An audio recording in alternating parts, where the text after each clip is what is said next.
আমি ডিমের ঝোল দারুণ করি। তো আজকে আরও ভালো করে বানাবো বলে বানিয়ে নিলাম ডিম আলুর ঢাকাই কষা। আমার মেয়েদের সমস্ত জিনিস কষা খেতে খুব ভালো লাগে, তাই ওদের কথা মতোই ডিম আলু ঢাকাই কষা বানালাম। ডিম সেদ্ধ করে নিয়েছিলাম, আলু সেদ্ধ করলাম, পেঁয়াজ কুচি করে কেটে নিয়েছিলাম, আদা কাঁচা লঙ্কা বেটে নিয়েছিলাম। ডিম সেদ্ধ করে নুন হলুদ মাখিয়ে ডিম ভেজে নিলাম।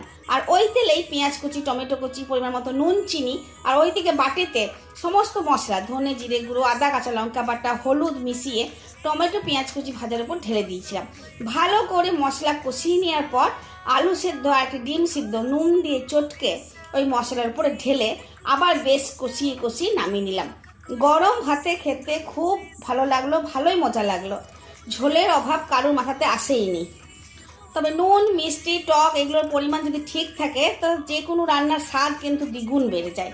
তো বলতে নাই এই সমস্ত কিছুর পরিমাণ একদম সঠিক ছিল বলে ডিম আলু ঢাকাই কষাটা দুর্দান্ত স্বাদে খেতে হয়েছিল। তোমরা যদি ঝোল না খেয়ে একটা নতুন ধরনের কিছু খেতে চাও তাহলে অবশ্যই এই রান্নাটা করে খেতে পারো। ভালো লাগলে সাবস্ক্রাইব করবে। ধন্যবাদ।